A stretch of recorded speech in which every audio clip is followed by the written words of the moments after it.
Hello everyone and welcome to instant biology by doctor Neelabh. मैं फिर से आ गया हूँ आपके बीच में एक बहुत ही इंपॉर्टेंट इन्फॉर्मेशन के साथ। बहुत सारे अंडर ग्रेजुएट स्टूडेंट्स मुझसे कंटिन्यूसली रिक्वेस्ट करते रहते हैं कि सर हम लोगों के लिए कुछ भी नहीं आता या हमारे लिए आप कुछ भी नहीं डालते। आज आपके लिए एक सबसे बड़ी इन्फॉर्मेशन आई हुई है। इस तरीके के प्रोग्राम्स, आज जिस प्रोग्राम के बारे में मैं बताने जा रहा हूँ, ऐसे बहुत ही कम प्रोग्राम्स हैं जिनका इतना ज़बरदस्त इम्पैक्ट पड़ता है और अंडर ग्रेजुएट स्टूडेंट्स को सीखने को इतना कुछ यहाँ पे मिलता है कि जिसकी मैं शब्दों में बता नहीं सकता। अपार्ट फ्रॉम दैट, इससे आपके करियर को इतना अच्छा बूस्ट मिलेगा अगर आप सेलेक्ट हो जाते हो यहाँ पे, और आगे चल कर के भी इस प्रोग्राम में सेलेक्ट होने के बाद आपको बहुत ज़्यादा फ़ायदा होने वाला है अगर आप यहाँ पे सेलेक्ट हो जाते हो। तो मैं आज आपसे बात करने वाला हूँ national initiative on under graduate science HBCSC टाइफर के द्वारा ये ऑर्गेनाइज होता है। आपको जानकारी होगी, HBCSC का मतलब हो गया Homi Bhabha centre for science education और टाइफर का मतलब तो Tata institute of fundamental research. तो इनके कोलैबोरेशन के थ्रू ये एक प्रोग्राम चलता है, हर साल अनाउंस होता है, national initiative on under graduate science. जैसा कि मैंने आपको पहले ही बताया कि इस प्रोग्राम का इम्पैक्ट बहुत ज़्यादा है और अंडर ग्रेजुएट स्टूडेंट्स को यहाँ पे बहुत कुछ सीखने को मिलता है। तो अगर आप यहाँ पे सेलेक्ट हो गए तो विश्वास मानिए आपके करियर को ज़बरदस्त बूस्ट मिलने वाला है। अब ये प्रोग्राम क्या होता है, इस प्रोग्राम में सिलेक्शन किस तरीके से होता है, यहाँ पे सेलेक्ट होने के बाद क्या क्या चीज़ें होती हैं, वो सब बातें हम डिस्कस करेंगे। एक और चीज़ यहाँ पे बतानी है कि ये पूरा का पूरा प्रोग्राम फुल्ली फंडेड होता है HBCSC के द्वारा। यहाँ तक कि यहाँ पे लास्ट ईयर की अगर हम बात करें तो जो भी एकोमोडेशन से लेकर के, फूडिंग से लेकर के, ट्रैवल से लेकर के सारी चीज़ें HBCSC द्वारा रीइंबर्स की जाती हैं। सबका पैसा HBCSC टाइफर देता है, यानी कि this is a fully funded programme. तो ये बहुत ही इंपॉर्टेंट चीज़ है। तो चलिए एक एक करके सारी चीज़ों को डिस्कस करते हैं। उससे पहले आपसे एक हमेशा की तरीके से एक हम्बल रिक्वेस्ट है, एक सपोर्ट की उम्मीद है कि अगर आपको चैनल पे दिया जाने वाला कंटेंट पसंद आता है, आपको यहाँ पे एजुकेशन से रिलेटेड वीडियोस अगर यूज़फुल लगते हैं, जॉब अपॉर्चुनिटीज़ या ट्रेनिंग प्लेटफॉर्म्स या इसके अलावा अब्रॉड अपॉर्चुनिटी आपके लिए यूज़फुल है, तो इस वीडियो को ज़रूर लाइक करिएगा और चैनल को सब्सक्राइब करना ना भूलिएगा। आपका इतना सपोर्ट हमारे लिए बहुत इम्पॉर्टेंट रहता है ताकि हमारी आवाज़ ऐसे स्टूडेंट्स तक पहुंच सके जिन तक इन्फॉर्मेशन नॉर्मली नहीं पहुंच पाती। तो चलिए इसके बाद शुरू करते हैं। सबसे पहले तो ये लिंक देख लीजिए, niushbcsc.tifer.res.in। तो इस लिंक को डिस्क्रिप्शन सेक्शन में भी आपको मिल जाएगा और उसके ऊपर क्लिक करेंगे तो इस पेज के ऊपर आप आ जाओगे। अब यहाँ पे जैसे ही मैं नीचे स्क्रॉल करता हूँ तो यहाँ पे NIUS के बारे में सारी डिटेल्स दी हुई है। जैसा कि मैंने आपको बताया, NIUS एक मेजर इनिशिएटिव है HBCSC टाइफर के द्वारा, ताकि ये जो स्टूडेंट साइंस के हैं उनको प्रमोट किया जा सके आगे और अच्छा करने के लिए। ये 2004 समर में लॉन्च किया गया था और इसका यूज़ जो है या इसका जो पर्पज़ है, promoting undergraduate research and learning. इसके अलावा अगर हम देखें तो NIUS programme has been contributing towards training of students and teachers in theoretical and experimental sciences, preparation of pedagogical material, R&D, science education, laboratory training. तो ये सारी चीज़ें जो हैं ये NIUS के ज़रिए करवाई जाती हैं। अब इसके अलावा अगर हम बात करें तो कौन कौन से जो प्रोफेसर्स होते हैं वो यहाँ पे आकर के स्टूडेंट्स को ट्रेन करते हैं, तो आप देख सकते हैं faculty members HBCSC, researchers from leading scientific institutions, यानी कि HBCSC के तो जो प्रोफेसर्स होंगे वो रहेंगे ही रहेंगे। इसके अलावा बार्क के साइंटिस्ट, टाइफर के साइंटिस्ट, ICT मुंबई के साइंटिस्ट, आइसर के scientist, IIT Mumbai, NCRA Pune, PRL Ahmedabad, university of Pune, और इसके अलावा लोकल कॉलेजेस ऑफ मुंबई और जो इम्पॉर्टेंट कॉलेजेस हैं उसके प्रोफेसर्स को बुला करके स्टूडेंट्स को यहाँ पे ट्रेन किया जाता है।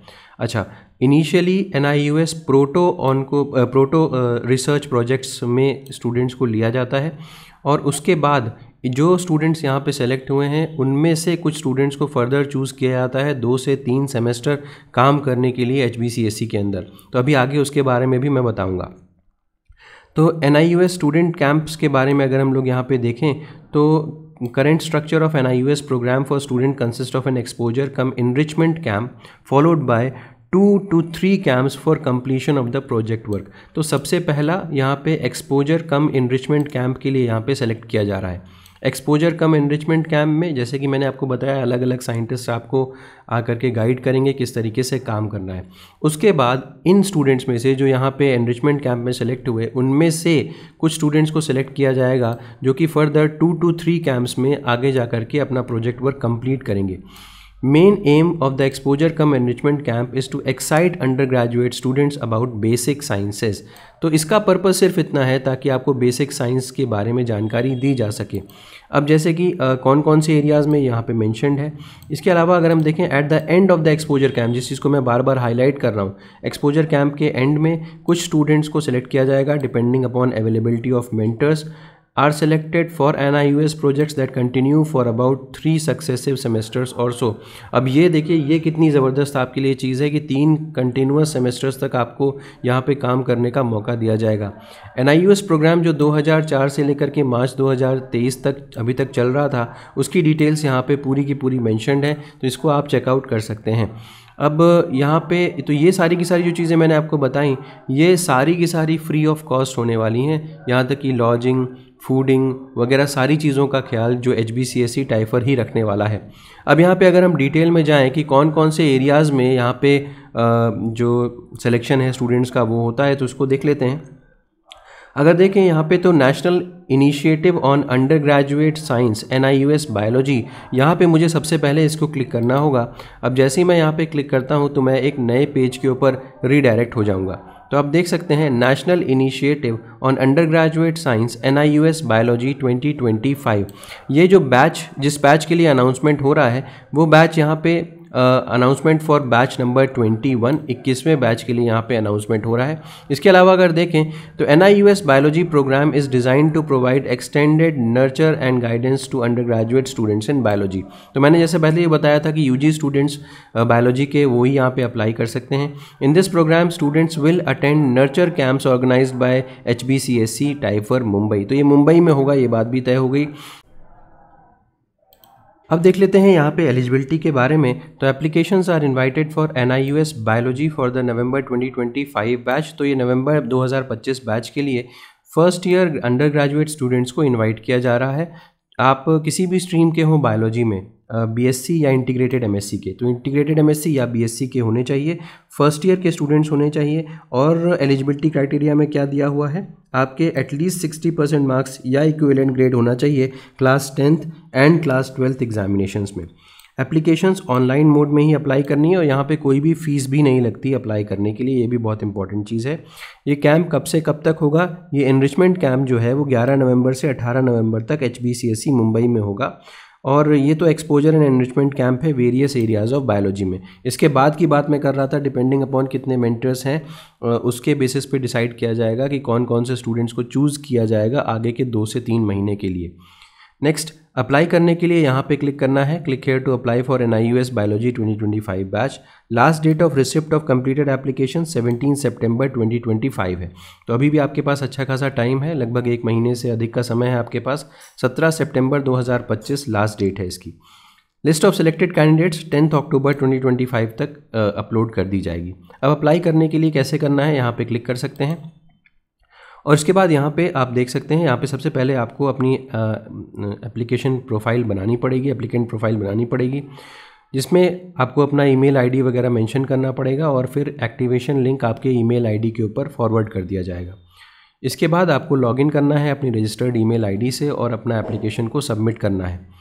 इसके अलावा link for confidential recommendation form will be send to the referees, यानी कि यहाँ पे जब आप फॉर्म भरने जाओगे तो यहाँ पे आपको रेफरीज़ के नाम एंटर करने पड़ेंगे। रेफरीज़ मतलब यही हो गया कि कौन आपको रेफ़र कर सकता है, किसको आपके काम के बारे में या आपके बारे में जानकारी है, कौन से प्रोफेसर्स, कौन से साइंटिस्ट, और उनका नाम आपको यहाँ पे एंटर करना पड़ेगा और वो आपको रेफ़र करेंगे डिपेंडिंग अपॉन। अब रिकमेंडेशन लेटर का बहुत इम्पैक्ट पड़ता है आपके सिलेक्शन के ऊपर।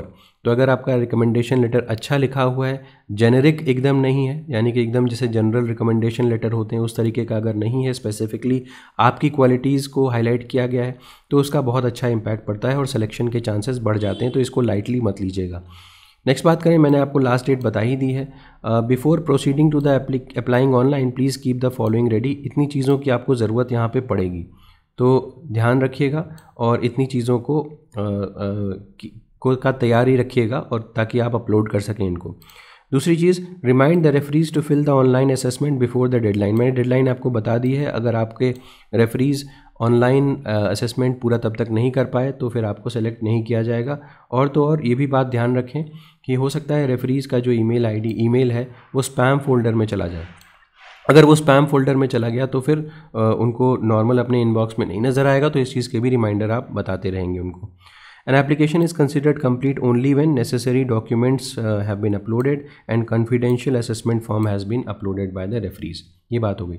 तो ये पूरा का पूरा प्रोसेस है, यहाँ पे आप किस तरीके से अप्लाई करना है उसके बारे में जानकारी रख सकते हैं। अगर वापस आपको NIUS पोर्टल पे जाना है तो यहाँ पे आप क्लिक कर दीजिए, NIUS पे डायरेक्टली आप वापस चले जाएंगे। मैं भी NIUS पे इसलिए जा रहा हूँ क्योंकि मैं आपको चीज़ें दिखाना चाहता हूँ थोड़ी सी, और ये और भी अलग अलग सब्जेक्ट्स में होता है, जैसे कि केमिस्ट्री में भी होता है, इसके अलावा फिजिक्स एंड एस्ट्रोनॉमी में भी होता है। तो अगर इसके सब्जेक्ट्स के स्टूडेंट्स आप हैं तो भी आप यहाँ पे अप्लाई कर सकते हैं।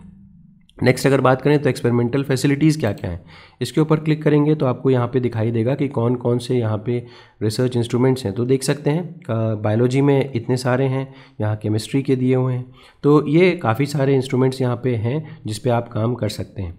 इसके अलावा प्रोजेक्ट्स अगर आप क्लिक करेंगे तो यहाँ पे जो पास्ट के जो कैंप्स हुए हैं उनमें कौन कौन से प्रोजेक्ट्स रन किए गए थे उसके बारे में डिटेल्स दी हुई हैं। तो यहाँ बायोलॉजी पे जैसे मैंने क्लिक किया, अब अलग अलग बैचेस की डिटेल्स यहाँ पे दी गई हैं, तो आप चाहें तो इसको चेकआउट कर सकते हैं। तो पब्लिकेशंस को अगर देखें तो इन जो यहाँ से पब्लिकेशंस आई हुई हैं इस बैच से या इसके पहले के बैच से सॉरी, तो उनकी डिटेल्स यहाँ पे आपको मिल जाएंगी। तो ये देखिए, ये पब्लिकेशंस जिस जिस ईयर के हैं उसके बारे में। अपार्ट फ्रॉम दैट NIUS जो है इसी तरीके के प्रोग्राम्स को टीचर्स के लिए भी कंडक्ट करवाता है, तो आप यहाँ पे उसके लिए कंडक्ट देख सकते हैं। तो ये सारी की सारी जानकारी हो गई NIUS से रिलेटेड, और इससे कौन कौन से स्टूडेंट्स एलिजिबल हैं और किस तरीके से अप्लाई करना है, डेडलाइन वगैरह। तो उम्मीद है कि ये वीडियो आपके लिए यूज़फुल रहा होगा। अगर वीडियो पसंद आया हो तो इसे ज़रूर लाइक करिएगा, चैनल को सब्सक्राइब करना ना भूलिएगा, बेल आइकन को ज़रूर प्रेस करिएगा और अपने फ्रेंड्स के साथ ज़रूर शेयर करिएगा। Thank you so much, have a good day.